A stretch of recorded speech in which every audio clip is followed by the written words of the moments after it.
another place where leftists have no good answers. The death of God is about the drying up of a horizon of meaning and of a whole form of human life. Where do we stand in the illusion it makes? What kind of space are we invited into? The material relations between people become social relations between things. When we look at toasters, corn, and TVs, we still, to a large extent, live in the interregnum between worlds, if you will, or between paradigms. Not many people in the history of the world have faced that. Diet Soap is a Sublation Media podcast. Hello, everyone. I'm Stefan Bertram-Lee, and I'm here with Kuba, and we are talking war, or possibly kind of the alternative to war, the opposite to war, which is national or international security. So that everyone can take us seriously, I'm going to first let Kuba introduce himself and his credentials. Okay, so my full name is Dr. Jakub Wrzesniewski. Kuba is a Polish nickname, and I was born in Poland, so Slavic, Eastern Bloc, came over as a refugee from the People's Republic after martial law was declared to crush the Solidarity Uprising. Grew up in Canada, where this regional history about Poland, Ukraine, the Soviet Union was the motivation, was the basis of my education on political affairs, which I pursued at Harvard, where I earned a history degree. And then I went on to intern at the Atlantic Council, where they sent me as an exchange, personnel to the Foreign Ministry and the Ministry of Defense in Warsaw. After that, I got my PhD in political science from Berkeley, studying security issues related to Iraq. I worked for a Department of Defense project related to the stabilization in post-war Iraq. Later went on to work in Washington, D.C. on a number of defense, security, and international economic issues, mostly for the Department of Defense and the U.S. Air Force. How old are you, Kuba? This is a long list of credentials. I wish I could turn it around and be like, how old do you think I am? And then get upset when the answer isn't to my liking, but I'm 42. Okay, well, you look youthful.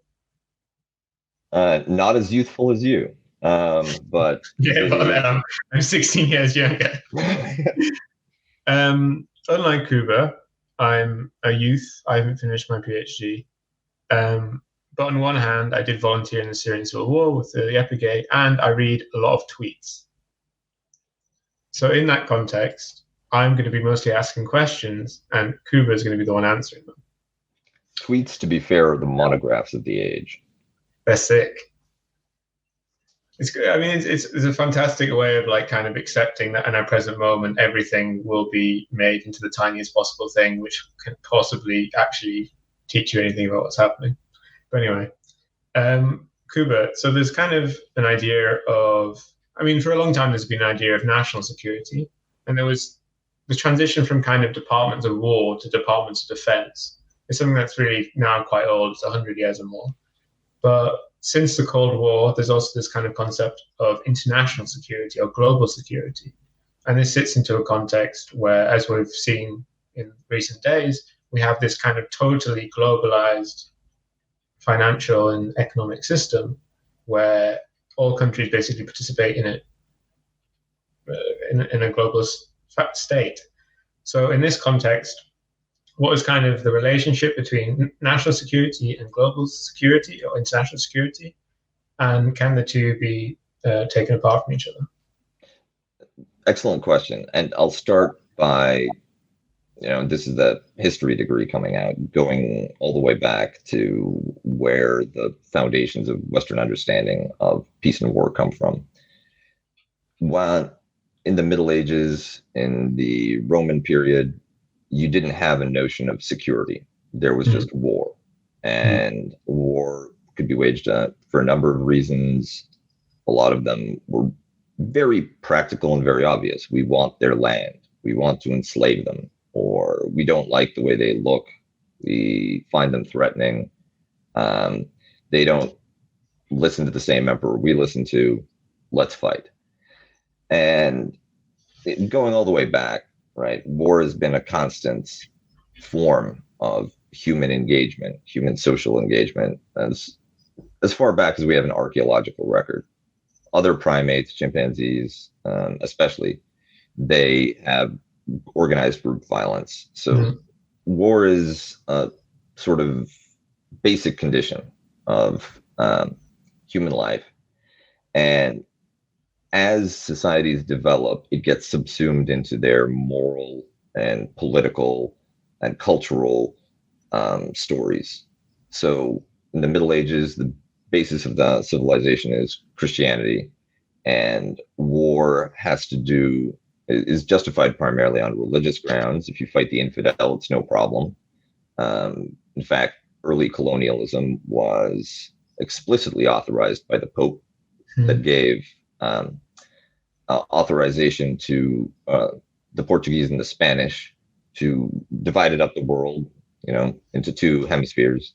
And Portugal, if you run into any heathens in your half, do what you got to do, wipe them out, colonize them, convert them by force, maybe trick them, negotiate, whatever it takes.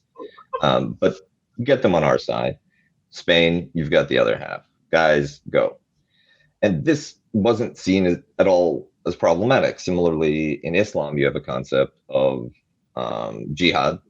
Expansion is jihad, to constantly push the frontiers outwards. And there's no moral or intellectual issue with fighting infidels. Within your civilization, there's supposed to be peace because you all follow the same God. You're all supposed to be virtuous people. It's also justification for the state, right? Sorry? It's also the justification for the state. Yes, exactly. The sovereignty issue. And everybody is supposed to obey their feudal overlords because that is the divine order that God has instituted. And within those cultural and religious strictures, you still have conflict, but it gets mediated through and explained by those religious narratives that this is a wicked king, this is a failure of virtue, or we're fighting over some injustice. And generally speaking, conflicts within unified cultures tend to have less atrocity, tend to be lower intensity than external conflicts. All goes out the window as soon as one side can declare the other heretics, because then they're even worse than infidels. But that idea that co-religionists shouldn't be fighting institutes a notion that there are some limits, that there's the old concept of jus in bello, law in war, that should limit when you fight another co-religionist and how you do it. But even so, conflict is taken for granted, and to the extent that there's a national security literature, it's all about how to fight wars, how to win wars, how to organize your politics so you're less vulnerable. Machiavelli. And then all of the theoretical, language is supplied by religion. Thomas Hobbes in the West is the first to break from a religious narrative of conflict. And this was a deliberate attempt to reorganize violence and the practice of war in Europe. Religious wars tended to get very, very ugly during the Protestant Reformation. During the 30 Years' War, something like a third of the German population were wiped out. And all of the niceties that had been developed to limit violence between Christian princes went out the window when you were fighting heretics. He wanted to remove the religious element from the equation, to secularize the issue of war, the issue of security, in a way that states wouldn't have to reckon with each other's moral character. You could consider the other guy a heretic, you could despise them, you could loathe them. However, practically, pragmatically, yeah, there's interests that would keep you from going full Middle Ages, going full Crusader on them. And that's where these notions of a secular security drive within states and the security dilemma, that the justification for war isn't I don't like that guy or I want his stuff. It's, well, you know, in order to protect myself from a potential threat, I have to take certain measures, which might include intervention. It might include preemptive war. It might include working out the balance of power through an alliance system, through other measures, so that I don't get invaded. But that creates a problem for the other guy because he's responding to my moves with those of his own, and it's possible that this spirals out of control. And war during the Enlightenment, it moves from a kind of natural question of virtue and valor. You know, sometimes we fight wars and the important thing is to be brave and the important thing is to be on the right side, to this notion that it's a tragedy. It's a kind of failure of rational agents to work out a deal where fewer costs are imposed on them, fewer damage is done, less damage is done. And that's where things like the Treaty of Westphalia and the notion of sovereignty, national territorial sovereignty, develops to create an intellectual framework where you could have interstate relations that were regularized and formalized, predictable, maybe even rules constrained, in order to reduce the incidence of violence. And from that point, and I think that's the 16th century, maybe even the 15th century onwards, we've been living in that world. In theory, the state, any recognized state, is sovereign. It controls its territory. No one else has a right to meddle in it. And it's independent. And it's, at least in its recognized borders, it should be able to do what it wants without being threatened or molested by outside forces. That system alone has obviously failed to do much to limit war.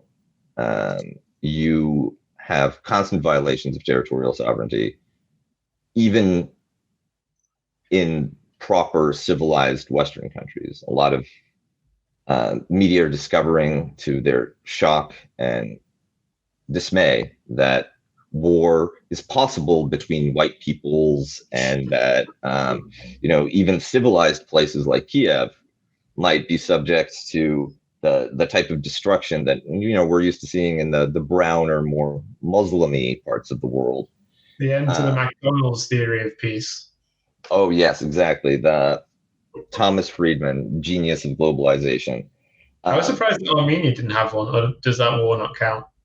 Well, frankly, Serbia had a McDonald's when the Kosovo War triggered bombing by NATO. So basically, the McDonald's theory was out the door almost immediately. But just like Thomas Friedman, right? It can be as wrong as it wants to for as long as it wants to, and somehow it's still around. So that gets us to attempts within this structure, which is just like an intellectual construct, the idea of sovereignty and interstate relations, to develop active institutions, things like the League of Nations, things like the UN, or more informally, the Concert of Europe, the alliance of the three emperors, to regularize a regional, or more ambitiously, global security, so that international conflicts won't trigger that escalation that can lead pragmatic, rational actors to conflict even when they don't want to. And that also hasn't worked out very well. part of it may have to do with the fact that the implicit assumption is that states are pragmatic, rational actors within this system. Part of it may have to do with the fact that these institutions, by and large, are toothless, and that they can't really adjust to imbalances of power.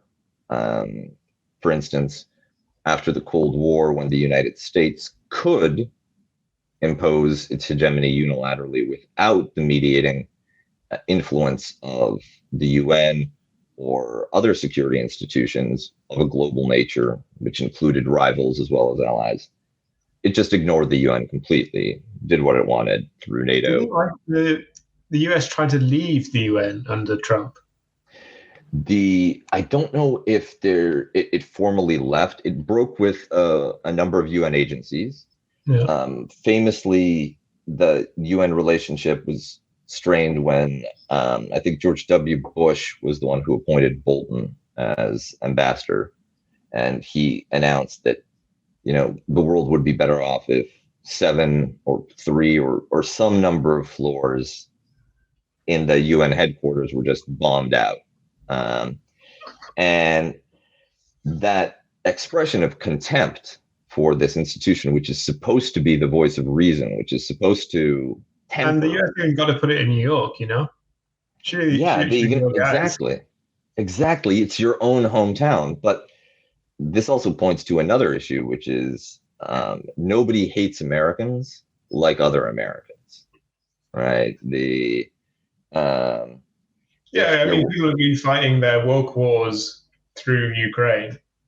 Yeah, precisely. In some ways, Ukraine, prior to this invasion, was proxy battleground for the State Department trying to promote gay pride parades in the Donbass versus. Well, obviously on that level, but also on kind of the level of just internet stuff, in the terms of you look at the Ukrainian army and you look at the Russian army and you imagine them as they're being demographically pretty much identical, from very similar countries with very similar GDPs, with similar cultures and so on.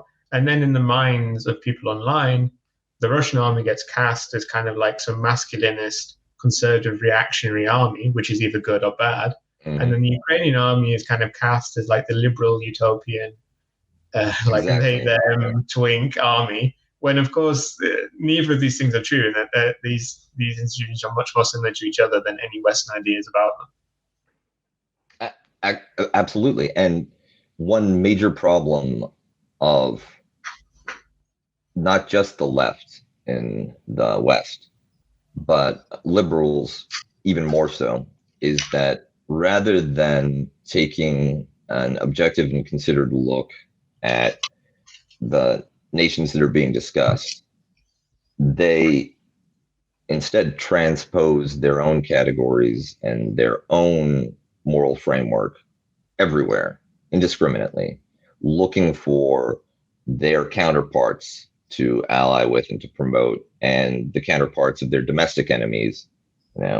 People often link Tucker Carlson and Putin, and for many Americans, the outrage is that, Tucker Carlson is their Putin, right? That he's Fox News. This guy's invaded Ukraine. Yeah, exactly. Like Fox News is the real Red Army, right? Yeah. And then anybody that gets praised by your domestic enemies instantly becomes your international rival, just because of that culture war framework that many people find inescapable. And the truth is, and this was true in the 1990s when it was liberals that talked about international order and were most concerned about the rest of the world, not everywhere cares about democracy in the way that American liberals claim to. Not every country even thinks about human rights. Those types of considerations, all the wokeness considerations, LGBTQ rights, maybe that's not the real issue in Ukraine. Maybe that's not really what Ugandans care about. Maybe that's not the dividing line between the Tigrinya and Amharic segments of Ethiopia. But that's what you look for, right? And it is a way to gin up support at home, right, for these conflicts. Exactly. Exactly. So one frame that's Mhm. interesting to talk about this situation of national and international security is through the frame of nuclear weapons and nuclear war. Mm. So obviously, recently Putin has raised the specter of nuclear weapons, of nuclear war, as basically a guarantor of kind of NATO can't intervene in this conflict. And you assume if he didn't have them, they probably would. And especially around issues around, say, like North Korea, the idea of nuclear weapons as an absolute guarantee of national sovereignty was basically the whole idea of the project. And there's also an idea of kind of that the reason that peace was kept, at least between the United States and the USSR from 1945 to 1992, was basically because of the sole reason being because they both possessed nuclear weapons, and that any violation of that level would lead to mutual assured destruction. So I don't know what you think of this kind of frame.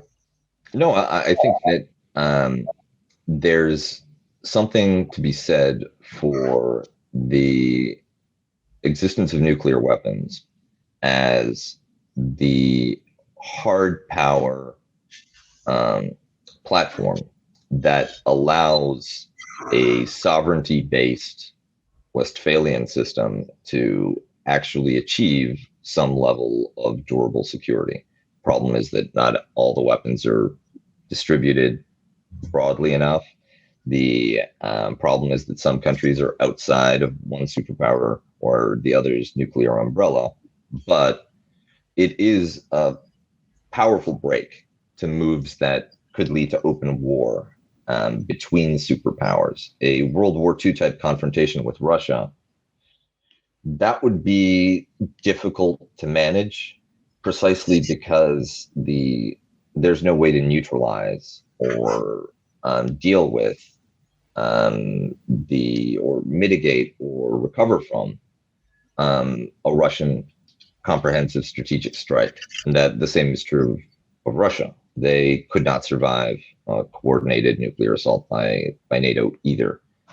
And this hasn't eliminated war, but it's pushed it into these liminal zones like Ukraine, places like Afghanistan, or Central America, where there's enough deniability, there are enough layers of distance between the powers that avoid this from turning into a direct confrontation. And it's kind of a gentleman's agreement in a lot of ways. There's no necessity, there's no rule, there's nothing binding or natural or inevitable about this outcome, but it was a realization early on in the Cold War, especially after seeing Hiroshima and Nagasaki and all of the public nuclear testing that was internalized by the leadership of both sides.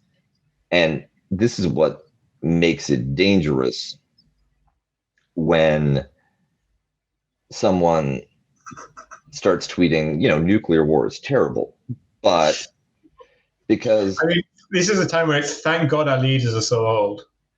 So yes, precisely. The one of the few upsides of having these Cold War relics is that at least they have Cold War restraints. I could imagine, the new woke, like cool girl successor to Putin or, President Kamala Harris being like, well, global warming is the real threat. So how bad can nuclear war possibly be? They could have dust. Yeah, exactly. Maybe it'll even solve global warming for us. And that has been like the ultimate bastion of Russian security in the post-Cold War era too. What Russia wanted under Yeltsin, what Russia wanted under Putin in the early stages, was some kind of global, or failing that, regional arrangement in which it would have a vote and a voice in determining international security matters within Europe.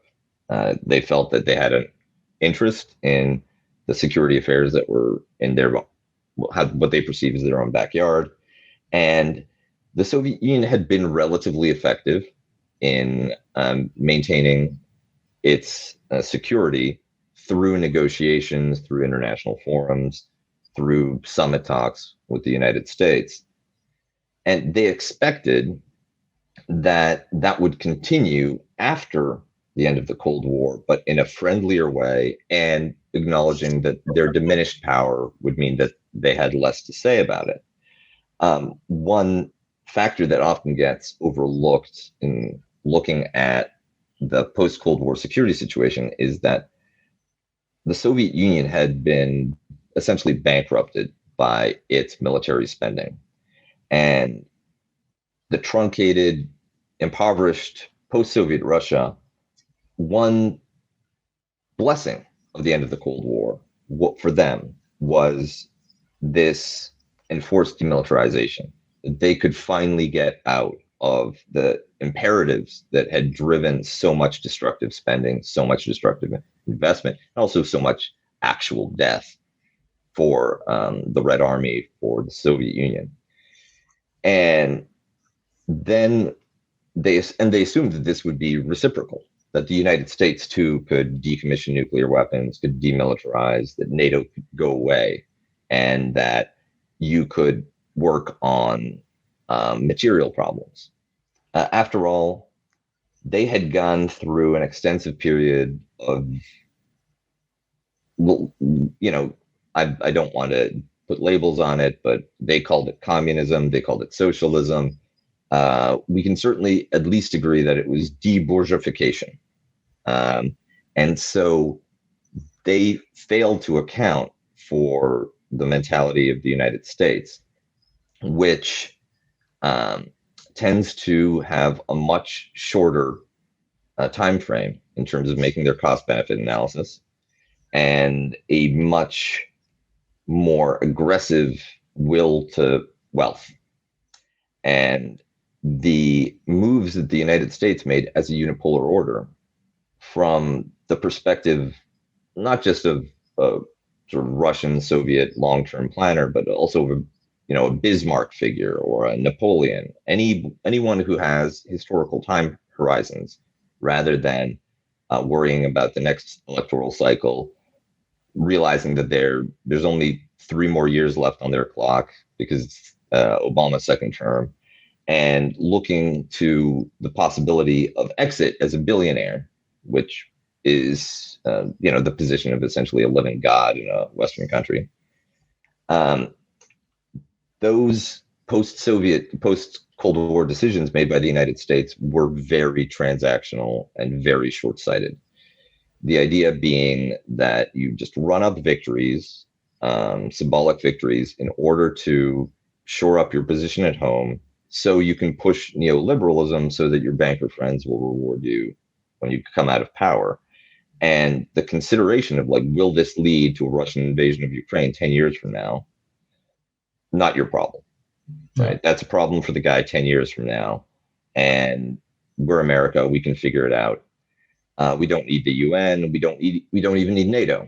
For instance, the war in Iraq and the whole doctrine that the United States would act as it saw fit to secure its interests and also freedom, democracy, human rights with a coalition of the willing, means that if you're outside of those relationships with the United States, that there's no constraint. There's no forum that they're listening to. They're just doing whatever they want.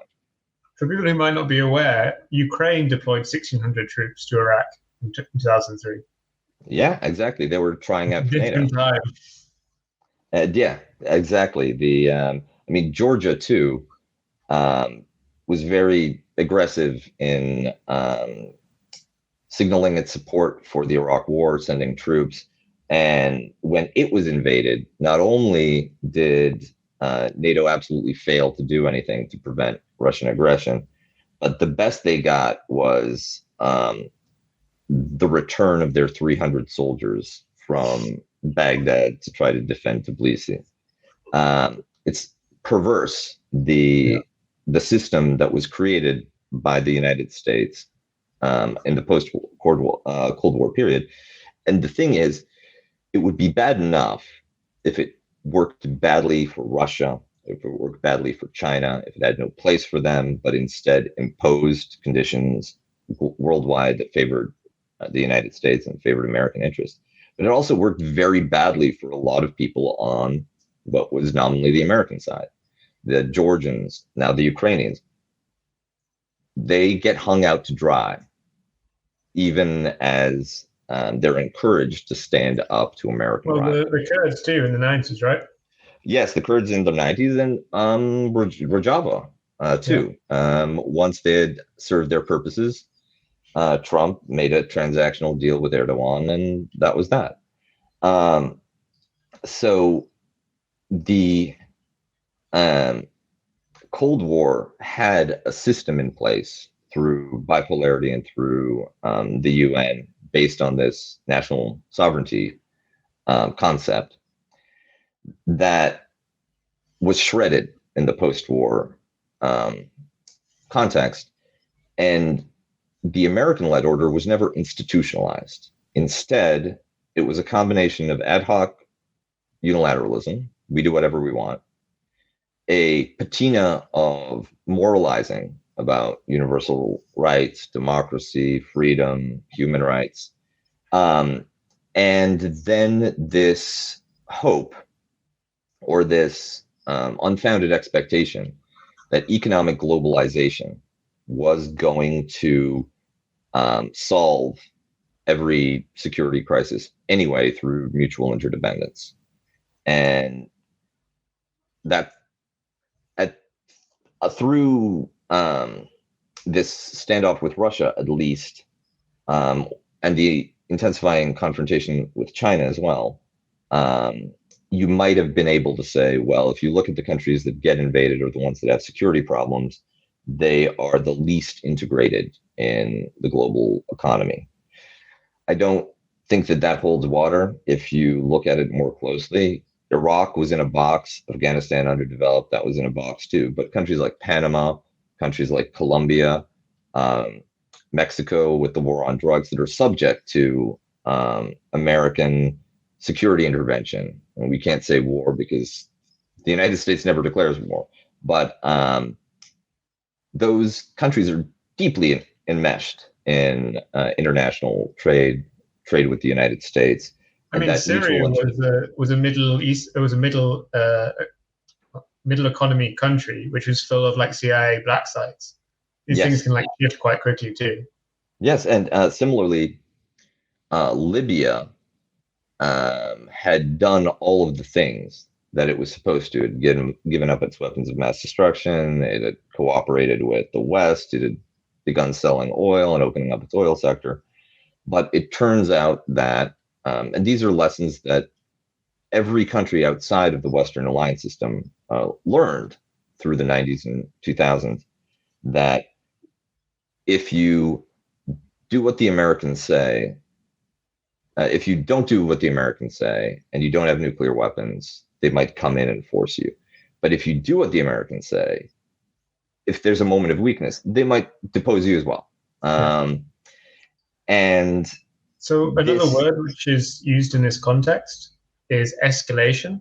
There's a constant idea here of escalation of conflicts, of wars, of security situations.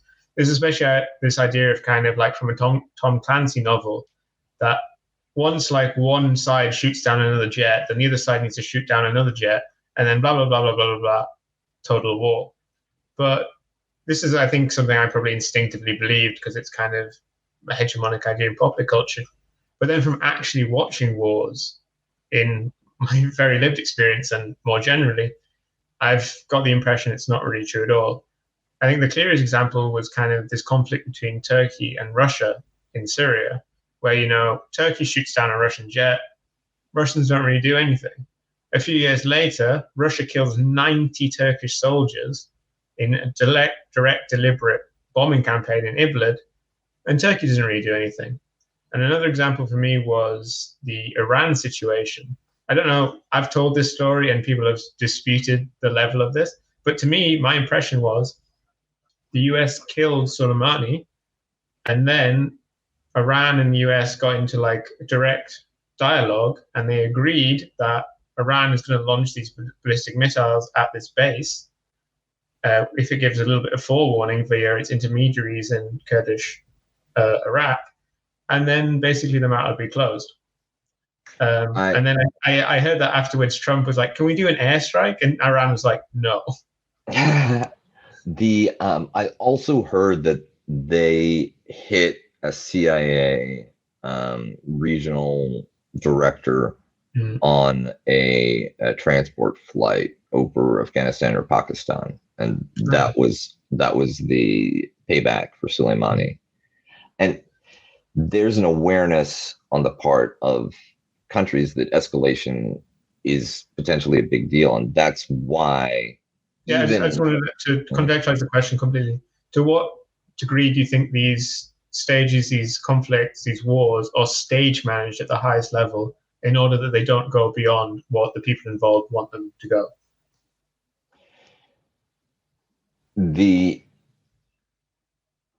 I would distinguish between the conflicts as a whole and particular episodes. So on an overall level, Iran doesn't coordinate with the US in terms of what it can and can't do in Iraq, what it can and can't do in Yemen, what it can and can't do with its proxies elsewhere. But in these moments when there is risk of uncontrolled escalation, where sort of everything is on the line, you can make a tacit deal in a very transactional, short-term kind of way, because your interests overlap, not in the larger conflict, but in keeping limits to what's happening immediately. And sometimes one side or the other perceives that its interests are actually in escalation, which is why you have the Russian invasion of Ukraine, the American invasion of Iraq, and there's nothing that the Iraqis or the Ukrainians could say, short of abject surrender, that would deter the more powerful nation, because it feels that this is an opportunity to settle this question decisively in their favor. That is often not true, because there's unexpected factors, there's outside actors. I think that Russia probably didn't anticipate this level of cohesion in the Ukrainian military, and also this level of unity in the Western Bloc. Yeah, I mean, I think my theory of this idea of stage management, I think so far the Ukraine example has been against it, because it seemed like Russia definitely, it seems clear that not only did the United States knew the attack was going to happen, but Russia hadn't communicated this in any way. And it seemed clear that China had no idea. The fact it took them about 30 hours after the invasion to put out a response. So I think at least this happens sometimes, but I think Ukraine was a clear example against my theory of this kind of stage management of conflict. And I think that the stage management, if you push it down to the tactical or operational level, there's some regularity, but at the strategic level, it's much less common. In the end of the Yugoslav war, there was certainly a level of stage management to things like the Croatian seizure of Krajina, which was a Serbian majority area within the borders of Croatia. And once the outlines of the post-war settlement had already been established. The Dayton Accords had been signed. The Croatian military shows up and the Serbian militias all run away. And they have no trouble getting over the border into Bosnia and into Republika Srpska, the pro-Serbian rump state. Nobody is stopping them. No one's insisting on fighting. And that Krajina region is then incorporated into Croatia. Clearly a deal had been made, and clearly this was some theater, because the Serbs, the sort of greater Serbian movement, couldn't publicly acknowledge that they were giving up this Serbian land. So it does happen sometimes, and occasionally there's unilateral stage management. And it's possible to, if you're smart, if you have a very canny like operational leadership that is connected to their strategic goals. One of the things that I think the United States has never learned, and would be very valuable given their record, is how to lose well.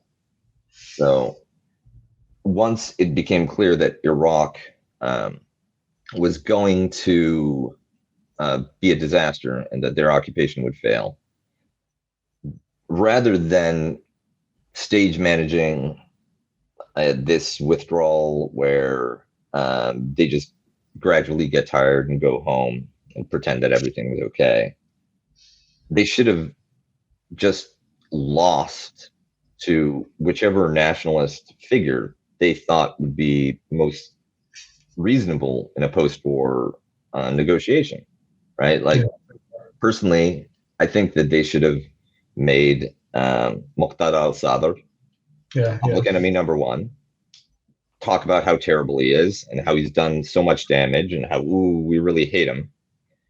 And then just one day leave and say, he defeated us. We have to go because Muqtada al-Sadr, that devil.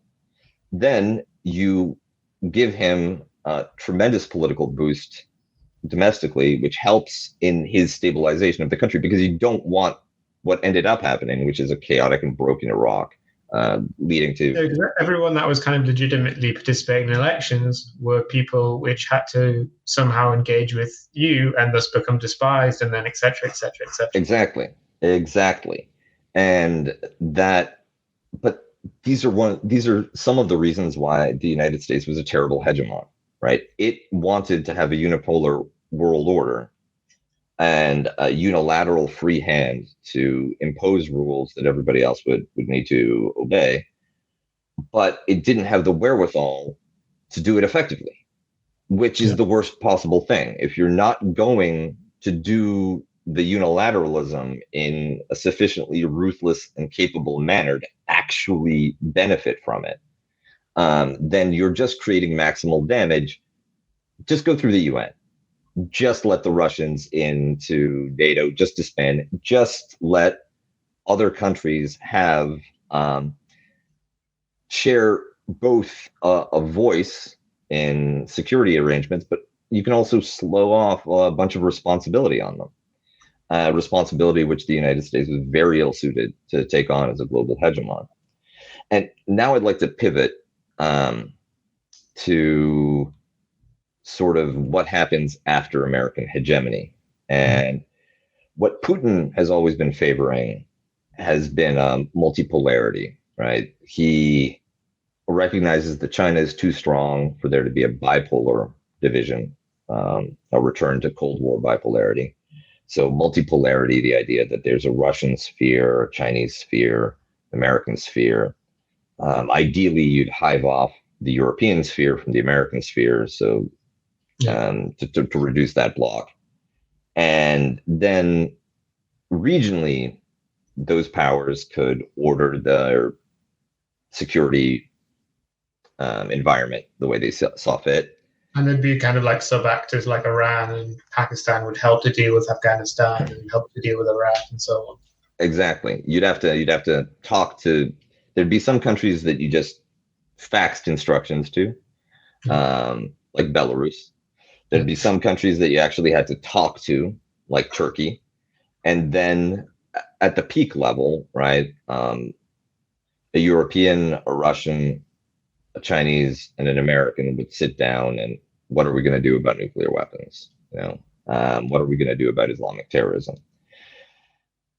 That may be where we end up, but it flies in the face of a Chinese structure which emphasized national sovereignty.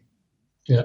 China, apart from Taiwan, which it considers to be just a wayward province, and it refuses to acknowledge that this is an international conflict. I mean, this is kind of a classic problem caused by the United States in the sense that the United States acted for 30 years as if the People's Republic of China was a wayward province of the Republic of China.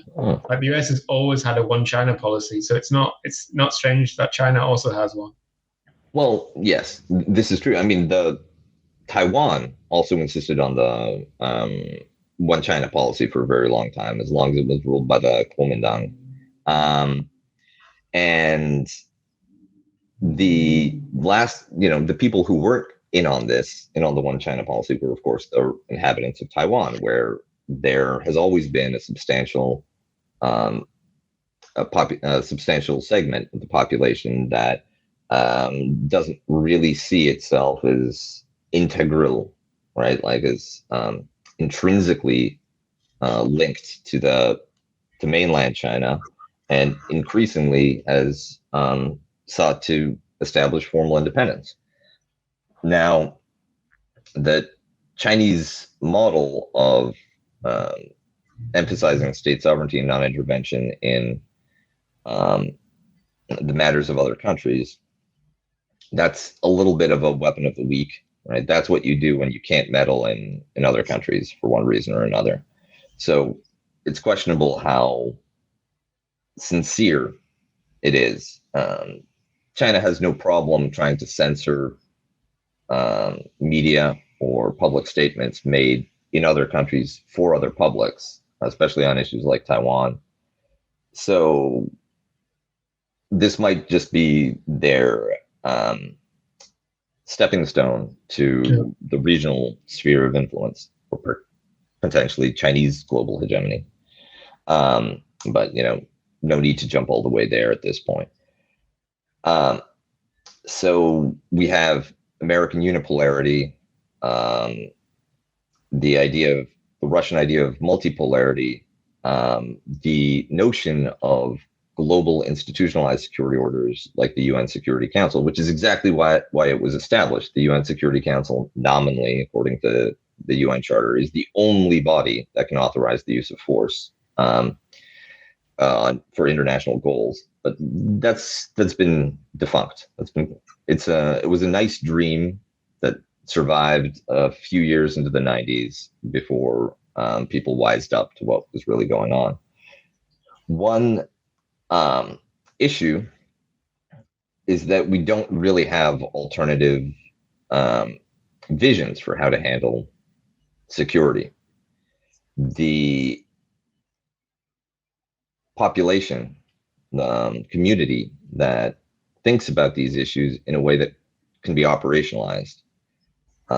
So I'm not talking about Twitter wine moms who just want to cuddle Putin, tell him that his mama loves him, and imagine that is actually a solution to Russian security concerns. But the people who engage with it seriously and who have the institutional connections to operationalize their concepts. So not me, because I've been out of DC long enough. So that plus, you're associated with communists. So yeah, exactly. Presumably, like this is in some file somewhere. But those who do have that authority and that responsibility, they double down on their particular national agenda, whether it's American unilateralism, whether it's Russian multipolarity. And the alternatives are scarce for what might be a comprehensive international security system with decent outcomes for everybody. And there's also no leftist response. There's no comprehensive leftist philosophy or program for security. Instead, there's a bunch of wishful thinking, where social. Before Thomas Friedman had his McDonald's theory, there was a theory of socialist peace, that two communist countries would never ever get into conflict because they ideologically were following the right line, and they were in the same international solidaristic fraternal project. And of course, the Sino-Soviet split demonstrated that that was just an illusion, that was a dream, a fantasy. So when the USSR emerges into,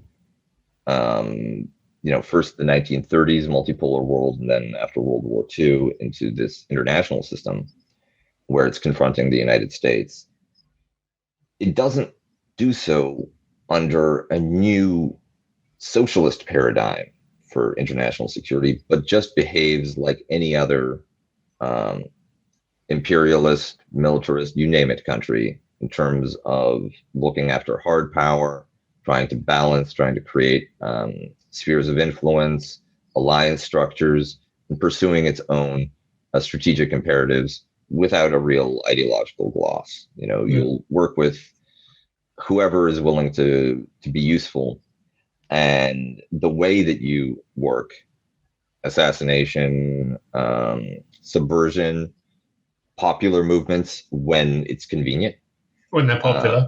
When they're popular, exactly. Like, thank God for Mandela, right? Because he makes you look good, but because a lot of what else you're doing makes you look really bad. So there isn't a leftist paradigm for international security. And this means that when the left tries to parse and understand security affairs, it is at a loss. And some people will try to reduce it to economics, where there is much more of a leftist framework and paradigm for understanding class relations, economic developments, the source of crises. But that doesn't always track. This war with Ukraine is going to be incredibly costly for the bourgeois, both in the West and in Russia. Yeah. The billionaires are going to lose billions, and there's going to be a lot of very difficult and suboptimal work that all of the managers of capitalist enterprise on both sides of the divide will need to do just in order to prevent total collapse within their economic systems. Yeah, and even if Russia goes down, there isn't that much to loot. There's way less to loot than 1992 in comparison to the rest of the global economy. So I don't even think that's really a plausible idea. Yeah, and the capitalists had adjusted to the relationship between Russia and the rest of the world. They had even adjusted to the sanctions regimes, just like in Iran. Yeah. Which Iran also has a domestic bourgeoisie, a domestic capitalist class, and they find workarounds to the sanctions, to the point where if you remove the sanctions, it's actually going to cause turbulence for some of them.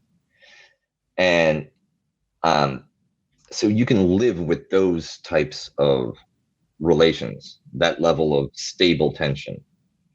But once an unpredictable war comes in, then costs vastly outweigh any kind of benefit that you could gain. So I don't see that economic class-driven frame of analysis as being a particularly fruitful one when looking at international security. And the left is going to need to consider, especially if it ever intends to deliver a governing program, policy platform for how to steer any government. it is going to need to address how you mitigate security conflicts and how to understand what leftist government, how a Western government, leftist government behaves internationally when it's faced with actual security threats and real security concerns. You can't wish that away. I think there are lots of left ideas here, but they're not necessarily very good. One of them is, of course, kind of like reflective pacifism, which is obviously only a strategy that works as long as you're not seriously in power or you're not seriously like a left country enough. Because of chaos, when you're like a communist or a socialist, whatever, you want the capitalist states to disarm. But once you're in power, if you're not armed, then you're fucked, right? Precisely. Like a left government in the United Kingdom, a far left government in the United Kingdom should not give up its nuclear weapons. No chance in hell, right? Absolutely. And the other kind of only serious idea I saw is kind of from leftists who tail China, who support this idea of national sovereignty. But this has obviously been thrown into chaos in recent days because generally the leftists who would like to support China are very, very anti-NATO, and that comes with at least being kind of confused about the situation in Ukraine. And then you get into the very unfortunate and stupid situation of being forced to say things like, all nations deserve national sovereignty, national independence, apart from Ukraine, which is a fake nation, or like just stupid stuff like this, which, even if it was in some way true, it's not going to pass the sniff test in terms of like convincing normal liberals. And so thus it's a useless strategy. Yeah. And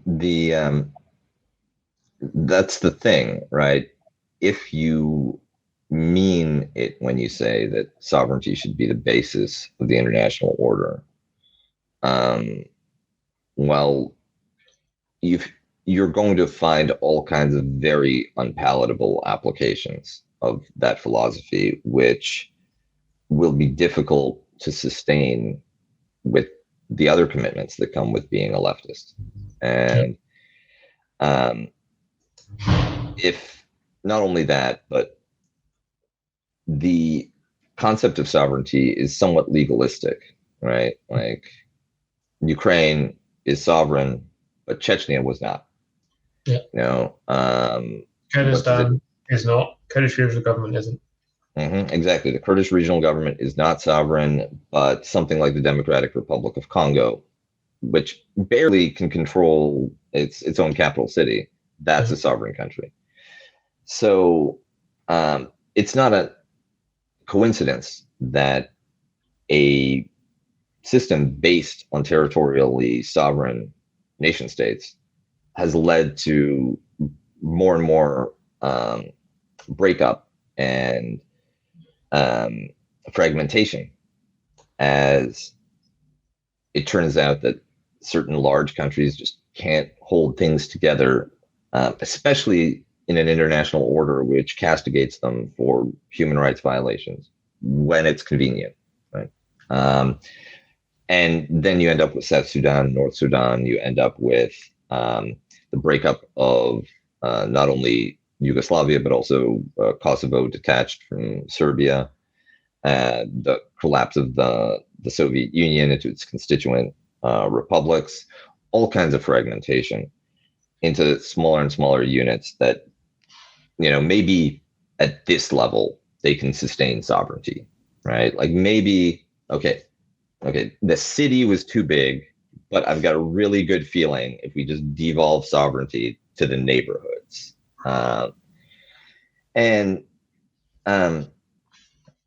That one reason why this wasn't addressed seriously during the American unipolar period was because it was convenient. It wasn't a problem for the hegemon.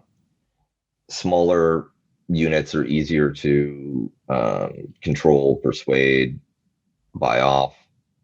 And as long as you maintain this sovereignty fixation, you could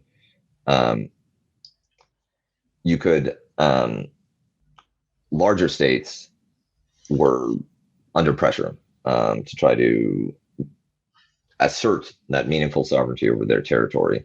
And if you liked them, you could say borders are inviolable, like in Ukraine. right? Yeah. We would never, how dare you, sir? How dare you violate an international border? That is sacrosanct. That's aggression. It's violating the UN Charter.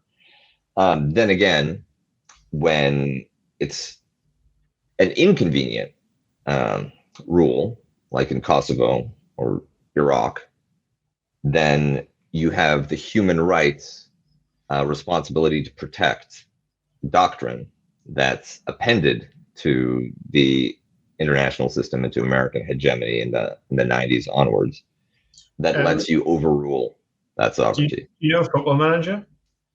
Of who? Do you know Football Manager, the video game, the simulator game? Oh yeah. The I presume you mean British football. Yeah. One of the most interesting things about it is how it kind of portrays the international situation and so on. So, for instance, it's Taiwan is Taipei PRC, for instance. But one of the funniest things, I think, is if you bring a player to Serbia, for instance, you're playing in the Serbian league, and you send them on an intensive language course, somehow magically the player will learn not just Serbian on the course, but he'll learn Montenegrin, Bosniak, and Croat all at the same time. To be fair, they are kind of the same language. I mean, it's amazing that you can learn four languages in one class. It's like the truth is that there are these regional language clusters, right? If you speak French, like, do you also speak Occitan or Romanche? You know, you're 80% of the way to Catalan.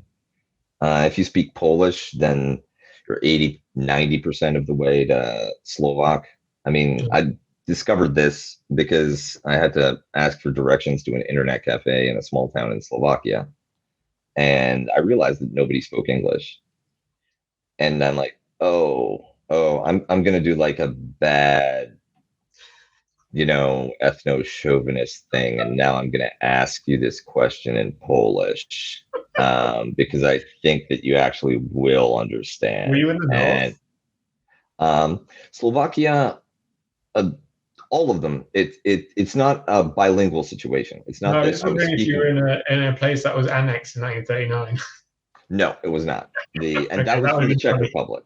The only Chechen was taken from the Czech Republic, but Slovakia we left alone.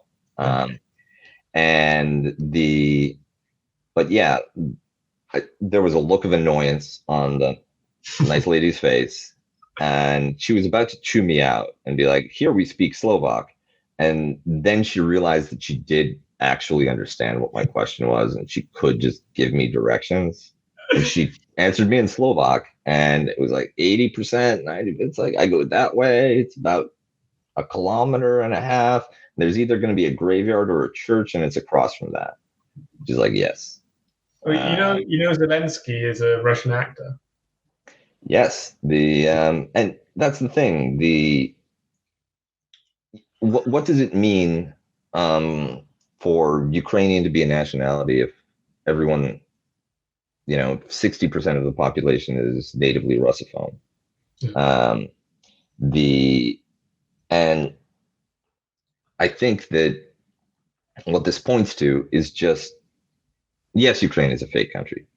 Every country is a fake country. And it just became fake real more recently. Yeah. And the thing that matters, the only thing that matters is to what extent do the Ukrainians treat it as a real country? What do they think? This was a lesson that I actually had to hear time and time and time again from my parents, because there's probably no more ethno-realist culture than Polish, right? Like, of course, Poland is a real country. We are an ancient tribe that has always been here.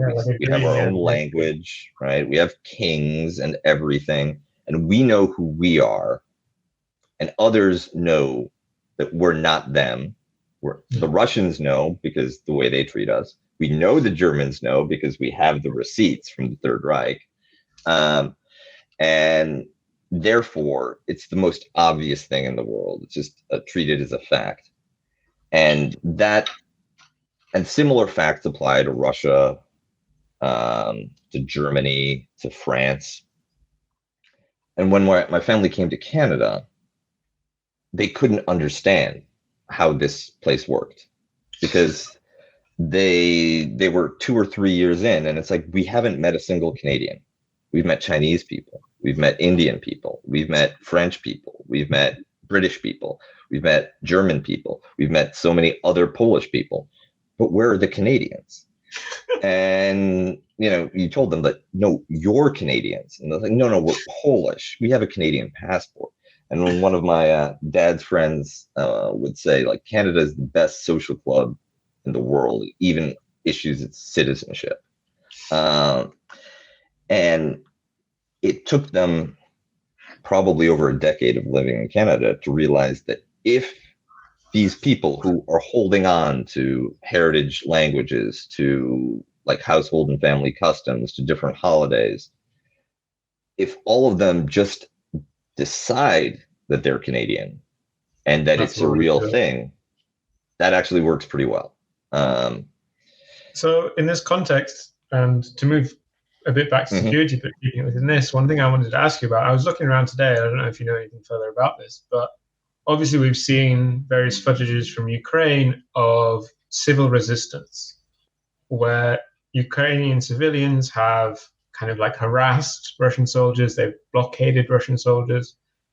And I was then looking into what is the status of civil resistance in international law and the permissibility of it in conflict. Like, if you're a civilian blocking a Russian military advance with a truck, can they legally engage with you? That's military term. But they can kill you. Yeah. Yeah. And I was looking it up, and basically in the Geneva Convention, there's nothing on this, and in international law, there's basically nothing on this. No, I can tell you, a civilian is someone who is staying out of the conflict. Yeah.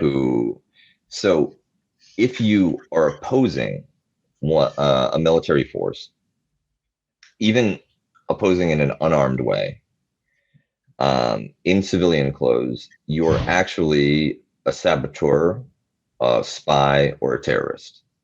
Therefore, they can do with you what they want, and you aren't even entitled to the protections of the Geneva Conventions as a prisoner of war. Yeah. So, but that's like a very defensible, legalistic position. Yeah. It's very different to tell your soldiers, no, just kill whoever you want. It's fine, right? Like, if they get in the way, they're terrorists. Because it's like, really? Because they look like grandmas.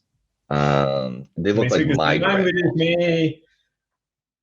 And the civil resistance in this context has a very long history and a remarkably strong track record.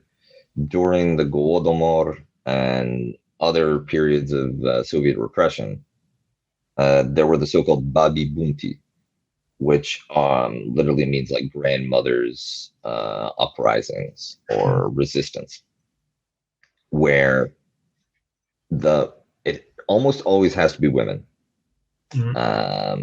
Helps if they're older or obviously maternal. And if you, without threatening, without weapons, just start screaming at Russian soldiers, even commissars, they have a great deal of difficulty overcoming the inherent resistance to doing anything, to laying hands on you, let alone liquidating you. And you will find, of course, psychopaths that are more than happy to take care of the grannies. But most Russian soldiers are deeply at a loss for what to do in these kinds of circumstances. I think that the cultural proximity is essential. It's not a problem that you have in Syria, for instance, but it is a viable form of resistance under certain circumstances. It's interesting because obviously you've seen the calculation from the Kremlin was that because of the close relations between Ukraine and Russia, we'll be able to win easily. But things are actually kind of pointing in the opposite direction, that because Ukraine and Russia are so close together, our soldiers don't really want to do the business. Yes. And I think that Putin may have miscalculated and been a little too eager to swallow his own propaganda as to, the Zelensky regime and the Kiev Nazis and the idea that Ukrainian independence was a minority extremist program pursued by some of the most unsavory elements that, Well, I mean, I think if they was going to do this, they really fucking missed the boat. My Russian friend, by which I mean my Canadian friend, he was saying that, if in 2014, I've forgotten his name, the deposed president in 2014, had invited Yanukovych. Yeah, if Yanukovych had invited Russian troops in then it would have basically closed the issue. Like, of course, there would have been resistance, but that would have actually been from kind of like a small minority of the population who are likely associated with the far right and so on. But instead, what Russia did was they annexed Crimea. So first off, taking like hundreds of thousands of Russian speakers out of Ukraine and alienating more people in Ukraine. And then I assume the plan in Donbass and Luhansk was basically to take most of the east, but they completely fucked it. They got like the shittest parts of the east, left some absolute kleptocratic idiots in charge of there, and then continuously shelled the rest of Ukraine, well, not the rest of Ukraine, the rest of the surrounding area for the next 8 years. And then you go and invade, and you're like, wow, the people resent me. Yeah, no, it's true. And he may have also misunderstood inherent Slavic bitching and complaining about your own government, about how shitty the roads are, about how nothing works, with a real kind of anti-systemic, anti-regime discontent.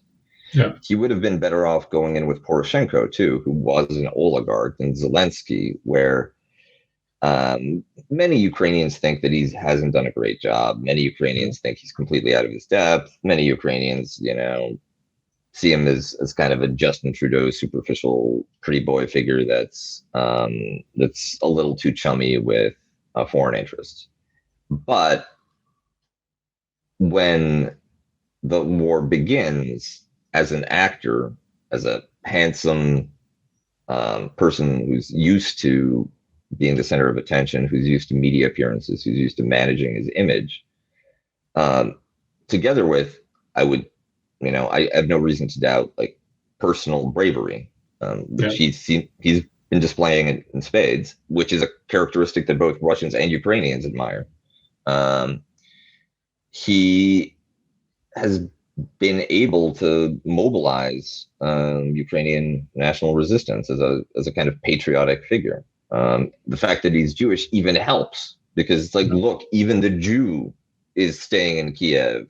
Well, it really, like, it makes all the kind of Nazi far right stuff, even to the degree it's true, you can't really get off the ground. Yeah. Even if you have this National Guard, which is, heavily Nazi or whatever. Yes. In any conversation, someone will be like, well, the president's Jewish. And it's like, yeah, yes. Well, you basically won the conversation. Yeah. No, it's difficult to, and there are these far right elements, especially within the Ukrainian security apparatus, that really go all the way, full Nazi. But here's the thing, right? Like, show me a major European army, and you'll have trouble even in the non-European world that doesn't have far-right Nazi adjacent units and officers. Well, Germany had a big drama with it lately with their special forces. Yeah, and obviously the American scout snipers who just picked that Nazi flag because it had two S's on it, obviously. Yeah, it is in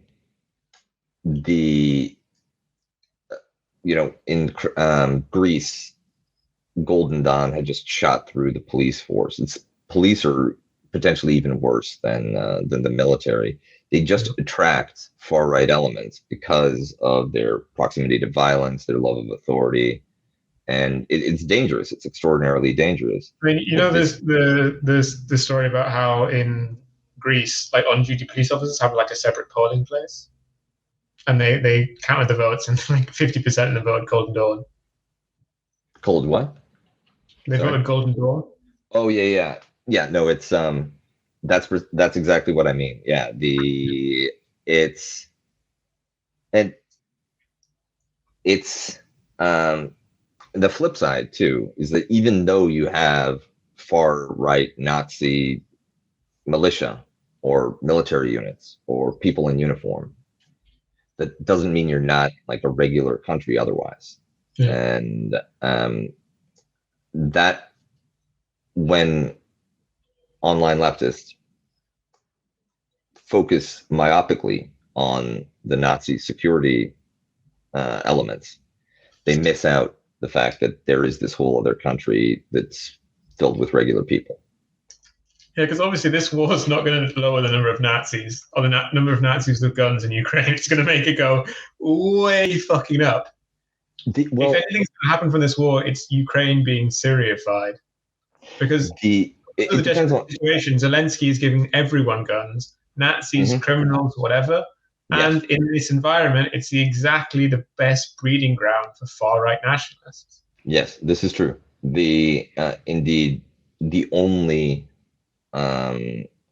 break is the extent to which a robust, liberal, democratic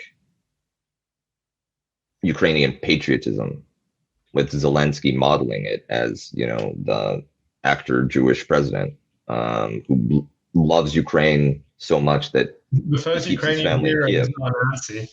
Yeah, exactly. Like, and you may actually have this sort of factional, right? Like, oh, we are the Ukrainian national resistance, Bandera, right? Those guys are the Ukrainian national resistance, Zelensky. We hate them. We hate them more than Russians. But I imagine it'll probably be like, it'll be like the logo will be like Zelensky and Bandera shaking hands. Żydobanderowcy, right? Like Putin will be like, see, what did I tell you? What did I tell you? All right, now that we have acknowledged that Putin was correct after all, I think that it may be a good moment to end. That's just like my cheeky way of saying, please don't side with Putin. And I hope that in the post-war, one thing that I would like to see emerge, because I think that Russia still has the preponderance of force and is still positioned to be able to win in Ukraine in the sense of imposing its political goals. It will be badly hit by these sanctions. I think they're entirely survivable. Russia is not Iraq. It can produce its own medicine. It can produce its own food, but economically, and also it's kind of a chance for China to kind of show that Western sanctions don't. If China can make sure that Russia doesn't die, it demonstrates to other countries that even if you get completely sanctioned by the West, it doesn't mean death for your nation. Not the end of the world. Which then means that more countries will be willing to do things which would lead to this, blah, blah, blah, blah. No, it's absolutely true. And the fact is that a lot of Western sanctions amount to not re-importing Chinese-made goods. Yeah. And there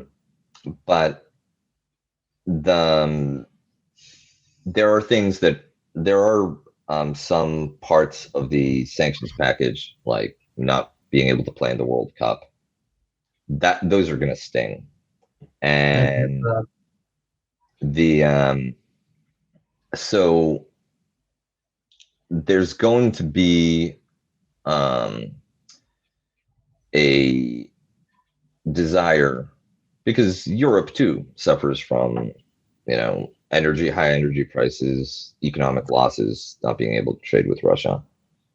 There's going to be some reset point to address the sanctions, try to reduce them or eliminate them. And it's possible, of course, that we just do Cold War forever and Russia stays in a box. But ideally, after a decent interval, we could have a European peace summit, which would settle Ukrainian security and political issues. Those would all be on the table, as well as the steps that the EU and Russia would take to reduce sanctions and create the durable European security system that the United States prevented in its drive towards unilateralism in the 90s. But, so obviously, it's an interesting question to ask this in the context of kind of a pivot to China and a focus on China.